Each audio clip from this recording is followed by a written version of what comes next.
자, 두 번째. 음양은 좀 알겠는데 오행은 정말 뭔지 모르겠다는 분이 많거든요. 오행도 그냥 음양이에요. 그리고 저는 굉장히 중요하다고 생각해요. 여러분들 앞으로 환자 보실 때. 오행이 음양의 다른 말이에요. 여러분들 자석을 똑 부러뜨리면 북극과 남극이 빨간색, 파란색 나눠져 있는데 가운데 똑 부러뜨리면 북극은 북극만 되고 남극은 남극만 돼요? 아니죠. 또 북극이 남북이 되고 또 남극이 남북이 되죠. 음양도 그렇게 갈라지거든요. 음양을 나눈 거예요. 음양을 나누면 4개가 되죠. 그게 사상이에요. 그래서 음에도 둘이 생기고 양에도 둘이 생기고 그게 사상이에요. 그럼 음을 두로 나눴어요. 그럼 어떻게 이름 붙이고 싶어요? 1번 음, 2번 이렇게 붙일래요? 그렇게 안 붙이고요. 원래 맨 끝에 있던 놈은 큰 음, 그 다음에 나눠져서 새로 생긴 음은 작은 음 이렇게 불러요. 양도 큰 양, 그 다음에 작은 양 이렇게 불러요. 뭐 꽤나 합리적이죠. 이거를 우리가 부른 게 목화토금수예요. 그냥 이름 붙인 거예요, 그게. 그럼 왜 5개냐, 4개가 아니라 중간에 그 4가지 힘을 조절하는 것이 있다고 가정한 게 토예요. 그러니까 오행은 음양인데 우리 몸이 잘 돌아가게 그 안에 조절하는 어떤 시스템이 있다라는 걸 가정한 거예요. 그게 토예요. 자, 그러면 목화토금수 중에 어느 것이 양이고 어느 것이 음인가가 중요한데요. 나무, 불, 금속, 물, 그 다음에 흙이 있거든요. 이게 5가지 원소인데 에너지인데 5가지 에너지인데 이 중에 토, 그러니까 땅이 모든 것의 중앙이에요. 얘는 특별한 성질이 없어요. 음식물에서 특별한 성질이 없는 게 밥이에요. 그래서 밥은 안 질리고 내가 몸이 차건 덥건 다 먹어도 돼요. 밥은. 성질이 평하거든요. 근데 나머지 나무, 불, 금속, 물은 성질이 있어요. 아까 음양 배웠잖아요. 이 중에 모 2개가 양이고 모 2개가 음인 것 같아요. 목화가 양이에요. 에너지상으로. 왜냐하면 목이나 화도 그냥 다 이름이에요. 실제 나무나 불을 뜻하는 게 아니에요. 불이 가는 에너지가 어때요? 뜨겁죠. 양이잖아요. 막 번성하잖아요. 목이 가는 에너지는 어때요? 쑥쑥 자라죠. 위로. 막 땅도 뚫고 나오고. 그래서 양이에요.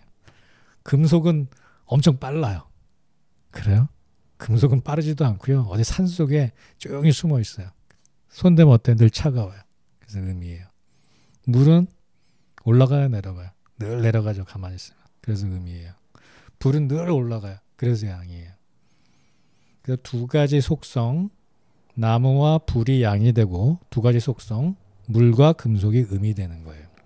그럼 제가 또 하나 질문해 볼게요. 나무와 불 중에 어느 게 더 큰 양 같아요? 그렇죠. 화가 양 같죠.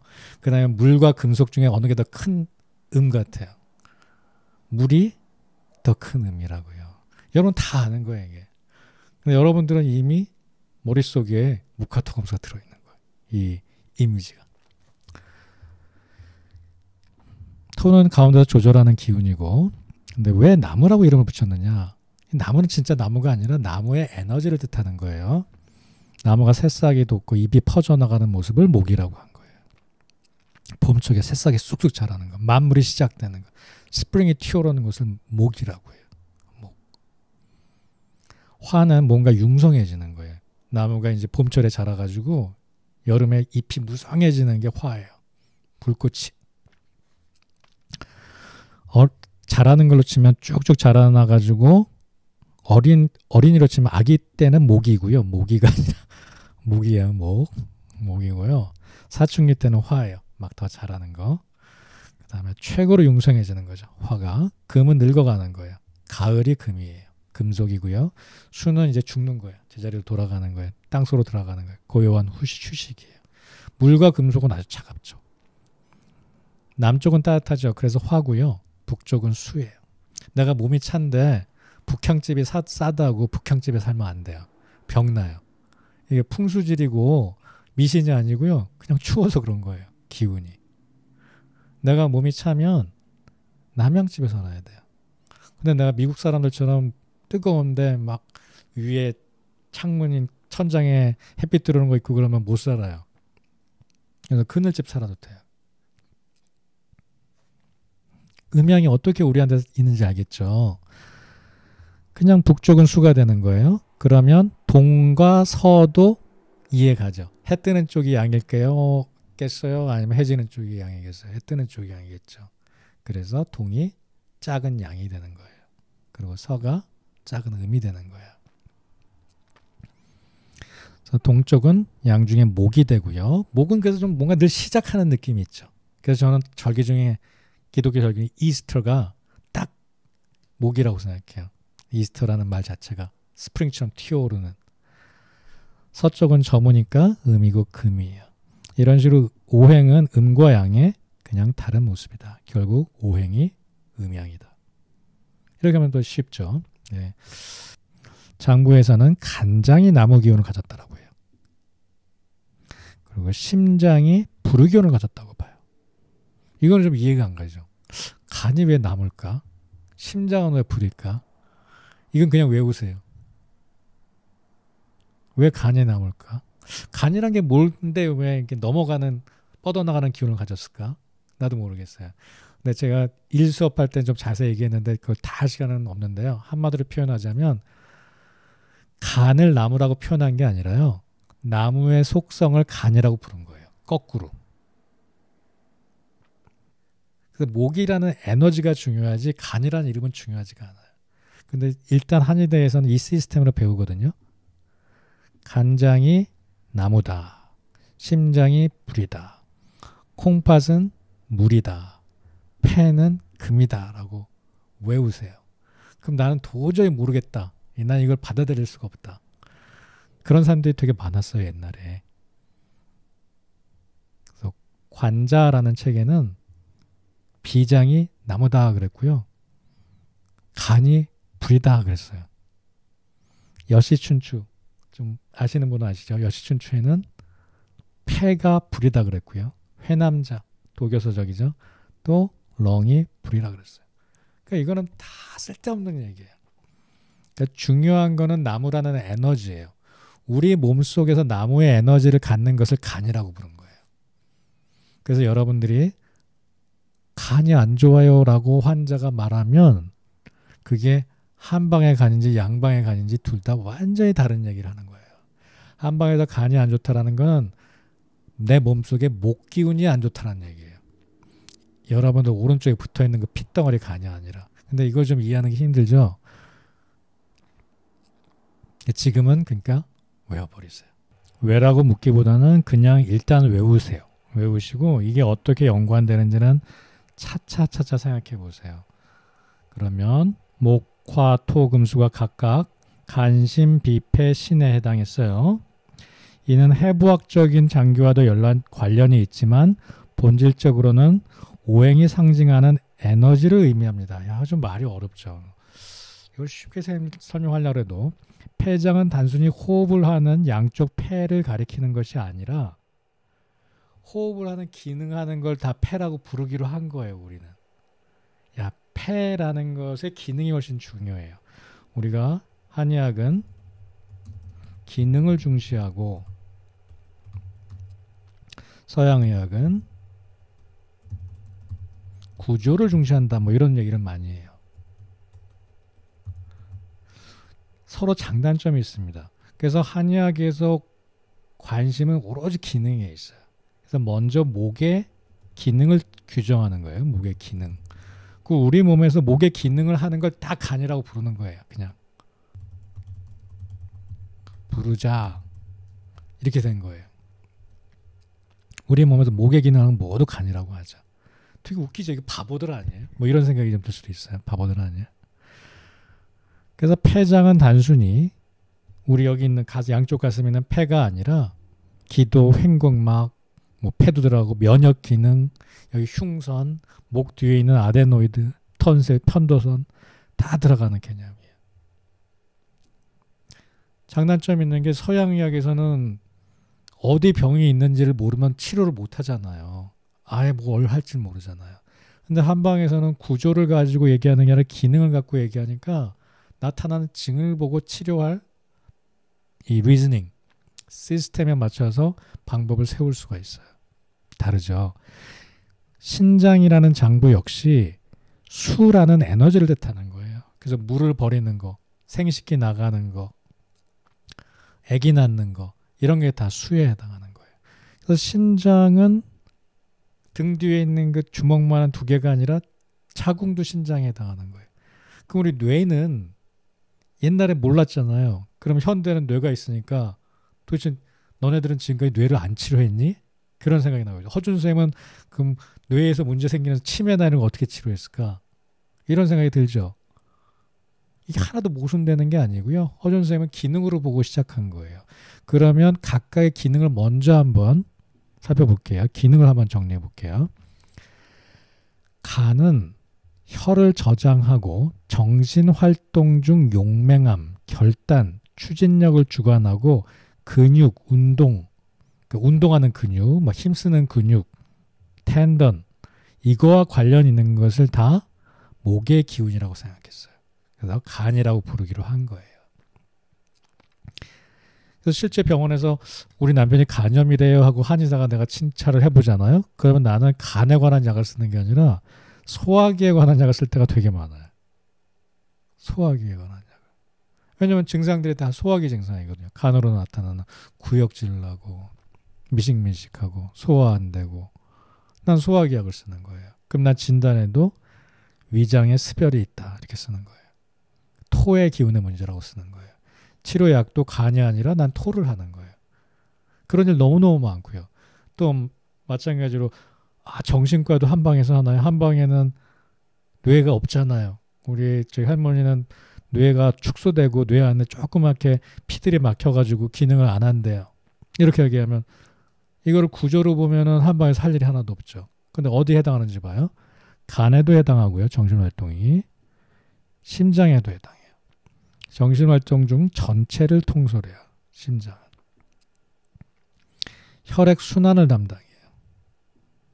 그래서 중풍이 생기면 혈액순환이 가다가 피떡에 막혀가지고 뇌에서 세포가 죽었잖아요. 그래서 한방에서는 많이 심장을 치료해요.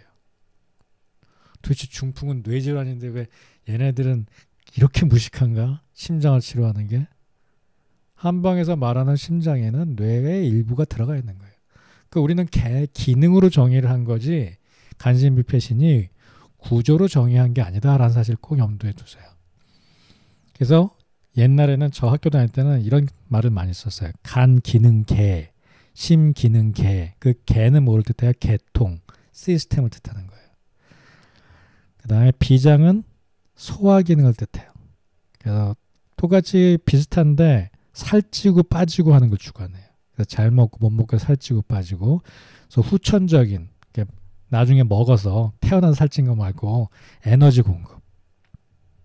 이거는 좀 어려우니까 우리 빼버립시다. 그냥 이렇게. 그 다음에 폐는 호흡을 해요. 그 다음에 면역. 이 호흡이랑 면역이랑 무슨 상관이야 도대체, 그죠? 근데 내가 뭐 감기에 걸리거나 코로나에 걸리거나 안 걸리거나 그런 걸 폐가 담당해요. 그래서 자주 감기에 걸리면 폐를 치료해요. 서양적인 폐라고 생각하면 안 되는 거예요. 그래서 신장은 비뇨 생식기. 대표적으로 남자의 고환, 여성의 자궁, 그리고 호르몬 이런 것들이 신장에 해당하는 거예요. 그래서 한방은 기능만 갖고 나눠놓은 거기 때문에 뭐 새로 장기가 발견이 되던 어쩌건 상관이 없어요. 그냥 우리는 기능 갖고 설명을 하는 거예요. 단지 좀 더 직관적으로 다가오는 장부가 심장, 그 다음에 뭐 폐, 신은 좀 더 직관적이에요. 얘가. 심장은 하는 일이 보면 잘라봐도 뻘떡뻘떡 피를 보내는 일을 하고 있거든요. 그래서 혈액순환을 한다라는 생각이 해부학적으로도 좀 들고요. 폐도 실제 공기가 들어갔다 나왔다는 걸 다 관찰할 수 있었거든요. 그래서 폐도 좀 더 직관적이에요. 일하는 게 혈액순환 기능계, 폐는 호흡 기능계, 신장도 소변 나가는 방광, 그 방광에 연결된 신장 이런 것도 볼 수 있었거든요. 그래서 비뇨 생식기라고 볼 수 있어요. 근데 제일 이제 여러분들이 헷갈리는 건 간이랑 비예요. 비장은 실제로는 위장, 십이지장 이런 거라고 생각하시면 돼요. 췌장, 기능적으로 보면. 비장은 오히려 면역과 관련이 있고요. 간은 우리 생각엔 지금 뭐 하죠? 뭐 해독하고 이런 거라고 그러잖아요. 해독도 일부 관련이 있지만 주로 한방에서는 정신활동과 큰 관련이 있어요. 그래서 기가 울체되는 거, 스트레스가 간과 밀접한 관련이 있습니다. 그래서 치료할 때도 서양의학적으로 간이 안 좋다랑 한방에서 간이 허하다 실하다는 어떤 때는 같지만 어떤 때는 완전히 다른 개념이라는 사실. 그리고 두 개가 왜 다른지도 염두에 두십시오. 이 5가지 기능을 제가 회사에 비유를 하면 회사에서 일이 돌아가게 모든 것을 관리하는 CEO 같은 게 심장이에요. 심장, heart예요. 불이에요, 불. 뭐랄까, 경영자. 한방 전통에서는 이건 뭐라고 불렀냐면 군주직원이라고 그랬어요. 군주라는 게 뭐예요? 대왕, 황제, 임금을 얘기하는 거예요. 그래서 경영자에 해당하고요. 간은 얘네는 행동대장이에요. 영업팀. 뭔가 나가서 막 일을 벌리고 일이 터지게 만들고 하는 데예요. 이거를 한방에서 뭐라고 그랬냐면 장군이라고 해서 장군. 용맹한 장군. 그 다음에 폐는 재상이라고 해서 재상. 재상은 뭐냐면 뭐 내무부 장관 이런 거 하는 거예요. 금전관리, 회계, 1년 예산 세우고 재상이라고 했어요. 신장은 제가 생각에 가장 적합한 게 제 생각에 이거 같아요. 군주라면 뒤에서 섭정하는 엄마, 그리고 회사 주주, 상속해서 하고 있으면 아빠, 뭐 이런 것 같아요. 무슨 의미냐면 이게 근원의 기운이에요. 보통 근원의 기운을 신이라고 표현해요. 그러니까 경영자도 사실은 어떻게 보면 여기 의지하고 있는 거예요. 이게 그래서 심장과 신장은 가장 우리 몸에서 근본이 되죠. 근본이. 그래서 경영이지만 신장이 바탕이 된다. 신장이. 이게 뭐예요? 이게 물려준 사람. 이게 정확한 표현이에요. 물려준 사람. 그래서 신장의 기운은 타고나요. 보통.